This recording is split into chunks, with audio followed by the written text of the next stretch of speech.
Assalamualaikum warahmatullahi wabarakatuh. Perkenalkan kami dari kelompok 7 kelas A 2019 yang akan presentasikan mengenai asuhan keperawatan klien gangguan kognitif dan gangguan mental organik, yaitu diantaranya ada delirium, demensia, Alzheimer, dan juga retardasi mental. Untuk anggota kelompok kami yaitu yang pertama ada Nina Melindayanti, NIM 1909, Kiki Nindi Oktasari, NIM 19139, dan saya sendiri Muhammad Fikri Soleh, NIM 19141.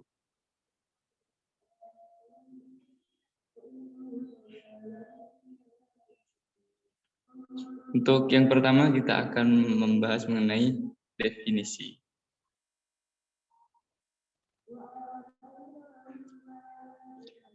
Nah, dari definisi, yaitu gangguan kognitif adalah gangguan maupun kondisi yang dapat mempengaruhi cara atau kemampuan berpikir seseorang.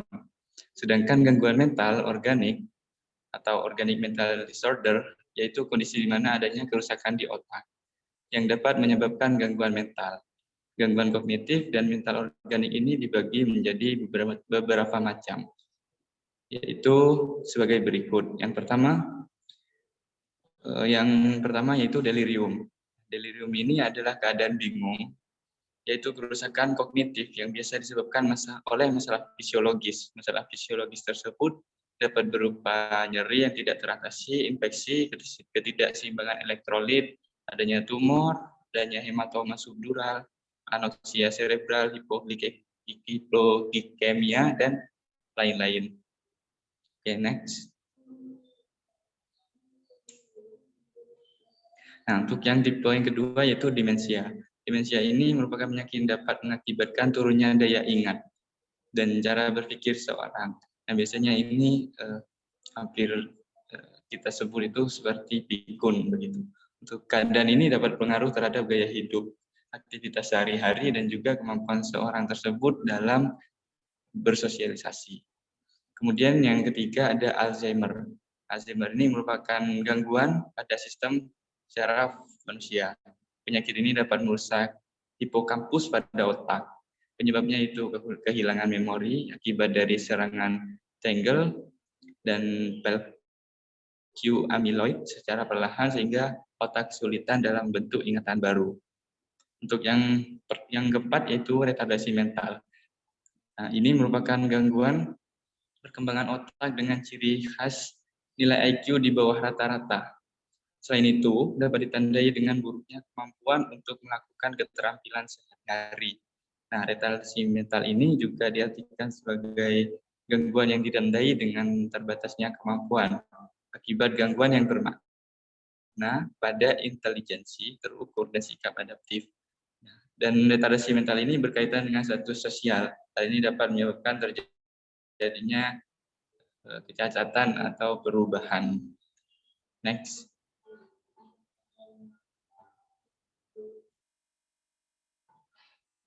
Untuk tanda dan gejalanya sendiri, yang pertama delirium itu menurut Dewanto itu pertama berkabutnya kesadaran.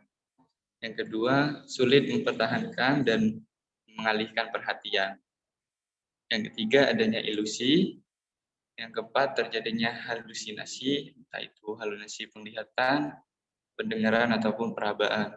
Kemudian yang kelima yaitu berubahnya kesadaran secara fluktuasi.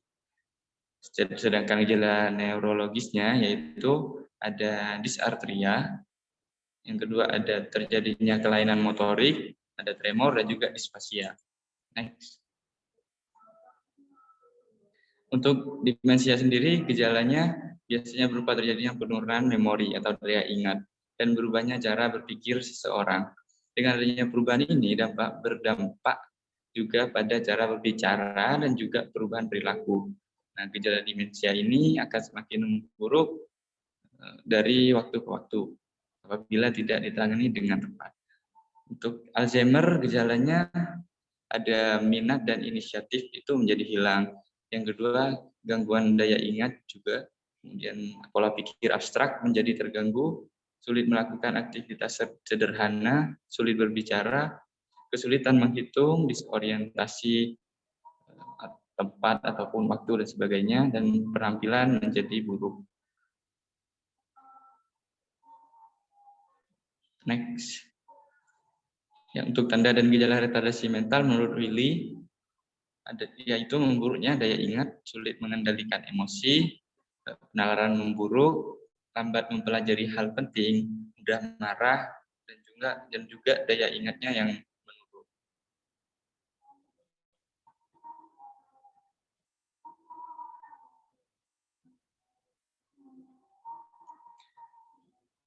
Psikopatologi atau psikodinamikanya dari contoh kasus yang kita ambil yaitu delirium. Nah, delirium ini merupakan fenomena yang kompleks, multifaktorial, dan dapat mempengaruhi berbagai bagian dari sistem saraf pusat.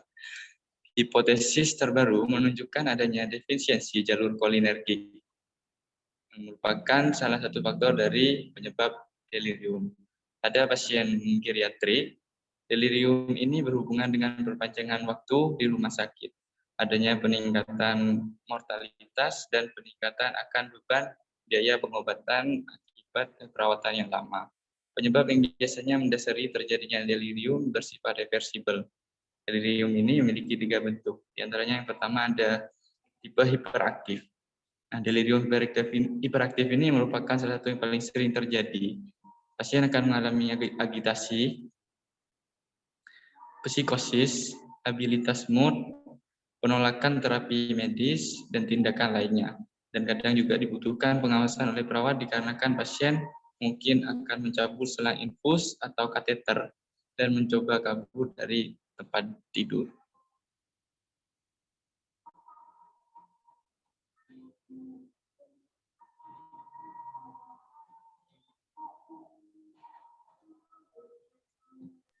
Tipe delirium yang selanjutnya yaitu hipoaktif. Delirium hipoaktif ini juga termasuk paling sering terjadi, akan tetapi sedikit dikenali oleh klinisi. Jika pasien mengalami delirium ini, pasien tampak bingung, letargia, dan malas. Dengan demikian, akan sulit dibedakan dengan keadaan vertigo dan somnolen. Delirium yang selanjutnya yaitu tipe campuran.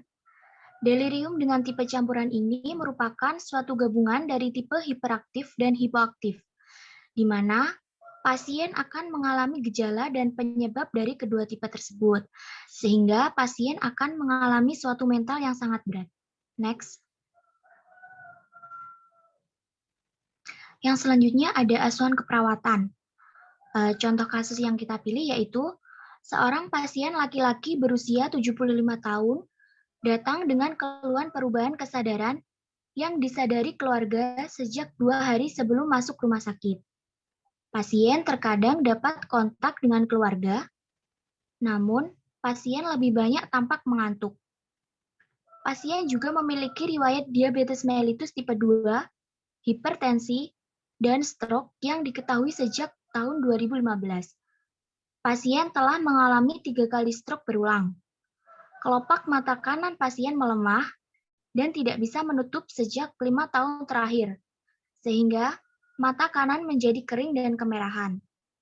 Pasien lebih banyak berbaring di tempat tidur selama 2 tahun terakhir. Lemah anggota gerak sebelah kanan, sehingga tangan kanan dan kaki kanan pasien tampak semakin mengecil dan kaku. Penurunan nafsu makan sejak 1 tahun ini. Pasien makan 1-2 kali sehari dan hanya bisa menghabiskan setengah porsi dari biasanya. Next.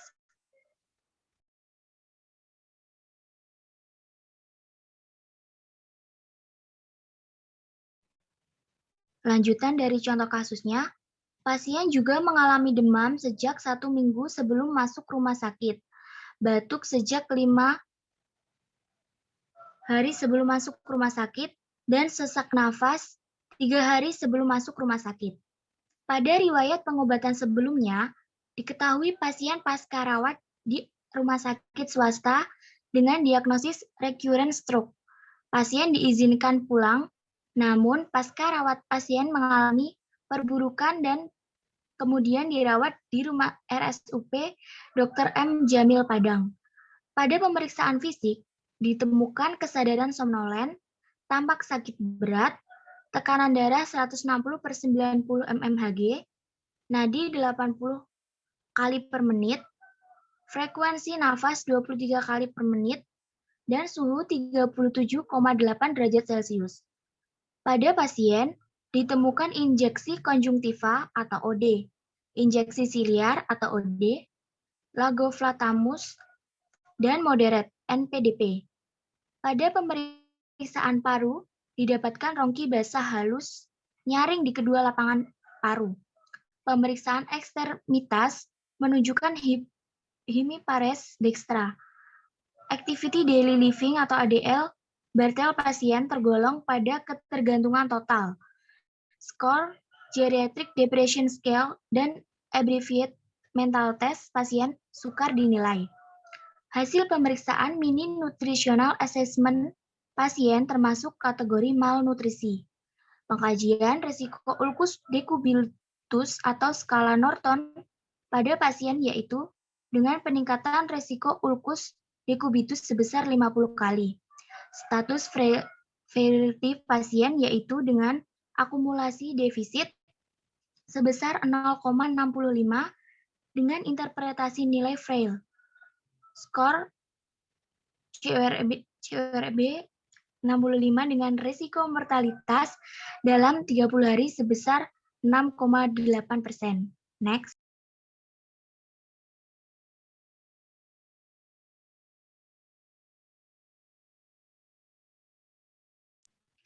Diagnosa medis dari kasus tersebut yaitu delirium akut. Sedangkan diagnosa keperawatannya yang pertama, gangguan mobilitas fisik berhubungan dengan gangguan kognitif, gangguan muskuloskeletal ditandai dengan gerak menurun, sendi kaku, dan fisik lemah. Diagnosa yang kedua, pola nafas tidak efektif berhubungan dengan depresi pusat pernafasan ditandai dengan pola nafas abnormal, terdengar rongki di kedua paru. Diagnosa yang ketiga, defisit nutrisi berhubungan dengan faktor psikologis keengganan untuk makan, ditandai dengan nafsu makan menurun, frekuensi makan 1-2 kali sehari, porsi tidak habis, dan badan lemas.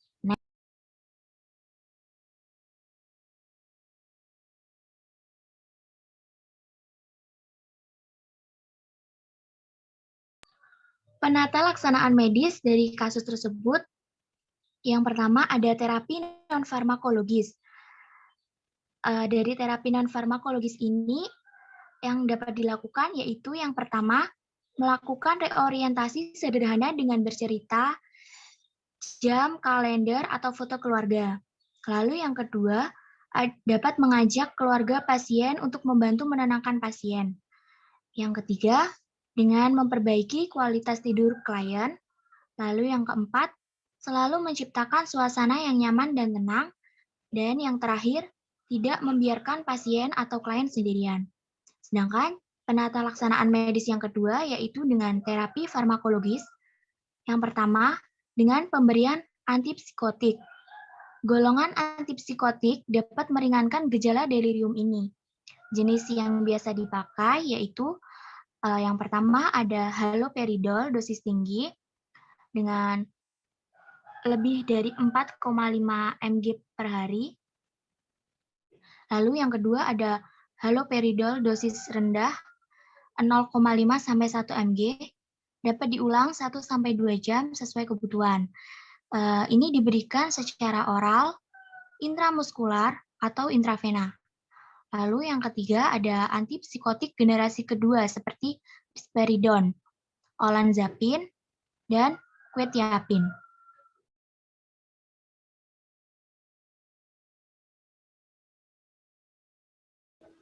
Baik, selanjutnya diberikan benzodiazepin dapat digunakan untuk delirium yang disebabkan oleh alkohol. Obat yang dapat digunakan yaitu lorazepam 0,5 sampai 1 mg yang diberikan secara berulang 1-2 jam secara oral atau intravena.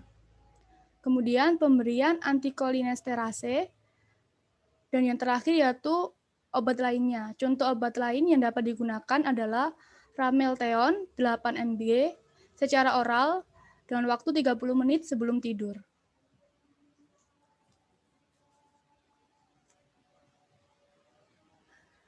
Kemudian untuk penata laksanaan keperawatan atau intervensi, pada hari Selasa tanggal 20 April 2021 pada pukul 7 waktu Indonesia Barat, dengan tujuan diharapkan setelah dilakukan tindakan keperawatan selama 1 kali 24 jam, dapat mengurangi adanya gangguan mobilitas fisik. Dengan kriteria hasil, rentang gerak meningkat, tingkat kekakuan sendi menurun, kekuatan fisik meningkat. Intervensi yang dapat kita lakukan yaitu dengan melakukan terapi relaksasi otot progresif. Yang pertama yaitu monitor secara berkala untuk memastikan otot rileks. Kedua, anjurkan menegangkan otot selama 5-10 detik. Kemudian anjurkan untuk merilekskan otot 20-30 detik, masing-masing 8-16 kali. Kemudian beri waktu mengungkapkan perasaan tentang terapi yang telah diberikan. Kemudian intervensi teknik latihan penguatan sendi. Yang pertama, identifikasi keterbatasan fungsi dan gerak sendi. Kedua, jelaskan kepada pasien atau keluarga tujuan dan merencanakan latihan bersama. Ketiga, ajarkan melakukan latihan rentang gerak aktif dan pasif secara sistematis. Keempat, kolaborasi dengan fisioterapi dalam mengembangkan dan melaksanakan program latihan. Kemudian, edukasi latihan fisik. Pertama, jadwalkan pendidikan kesehatan sesuai kesepakatan. Yang kedua, ajarkan latihan pemanasan dan pendinginan yang tepat. Ketiga, berikan kesempatan untuk bertanya kepada pasien. Kemudian 4, jelaskan jenis latihan yang sesuai dengan kondisi kesehatan pasien. Kemudian next, pada hari Selasa tanggal 20 April 2021 pukul 10 waktu Indonesia Barat, diharapkan setelah dilakukan tindakan keperawatan selama 1 kali 24 jam, dapat mengurangi ketidakefektifan pola nafas pasien. Dengan kriteria hasil, pola nafas pasien meningkat. Intervensi yang dapat kita lakukan yaitu manajemen jalan nafas. Yang pertama, monitor pola nafas. Kedua, monitor bunyi nafas. Dan yang ketiga, monitor sputum. Kemudian, melakukan pengaturan posisi. Pertama, monitor status oksigenasi sebelum dan sesudah mengubah posisi. Kedua, informasikan saat akan dilakukan perubahan posisi. Dan yang ketiga, atur posisi untuk mengurangi adanya sesak. Kemudian, pemantauan respirasi. Pertama, monitor pola nafas. Kedua, monitor frekuensi, irama, kedalaman, dan upaya napas. Ketiga, auskultasi bunyi nafas. Kemudian yang ketiga yaitu masih sama dengan hari Selasa tanggal 20 April 2021 pada pukul 14.00 waktu Indonesia Barat. Diharapkan setelah dilakukan tindakan keperawatan selama 1 kali 24 jam dapat mengurangi terjadinya defisit nutrisi pasien. Dengan kriteria hasil, nafsu makan pasien meningkat dan porsi makanan yang dimakan oleh pasien meningkat. Intervensi yang dapat kita lakukan yaitu dengan melakukan edukasi diet. Pertama, identifikasi tingkat pengetahuan pasien. Kedua, identifikasi kebiasaan pola makan saat ini dan sebelumnya. Yang ketiga yaitu sediakan rencana makan tertulis. Keempat, rekomendasikan resep makanan yang sesuai dengan diet. Kemudian pemberian makanan. 1. Sediakan lingkungan yang menyenangkan selama waktu makan. Kedua, berikan makanan sesuai keinginan pasien. Ketiga, periksa mulut untuk residu pada akhir menelan. Kemudian, dukungan kepatuhan program pengobatan. 1. Libatkan keluarga untuk mendukung program pengobatan yang dijalani pasien.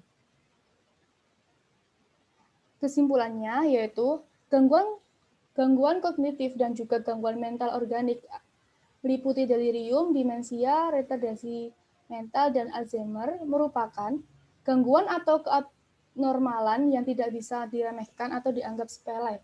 Dampaknya terhadap kehidupan sehari-hari dapat sangat berbahaya. Kita sudah mempelajari terkait definisi, etiologi, dan konsep dari gangguan kognitif dan mental organik. Maka dari itu, kita harus memahami betul-betul tentang gangguan tersebut. Dan juga kita dapat berpartisipasi dalam terwujudnya masyarakat yang sehat dan optimal. Serta dapat mengurangi angka kasus dengan memberikan pendidikan kesehatan ataupun dengan asuhan keperawatan yang optimal. Berikut adalah daftar pustaka yang dipakai oleh kelompok. Sekian dari kelompok. Bila ada salah kata, mohon maaf. Wassalamualaikum warahmatullahi wabarakatuh.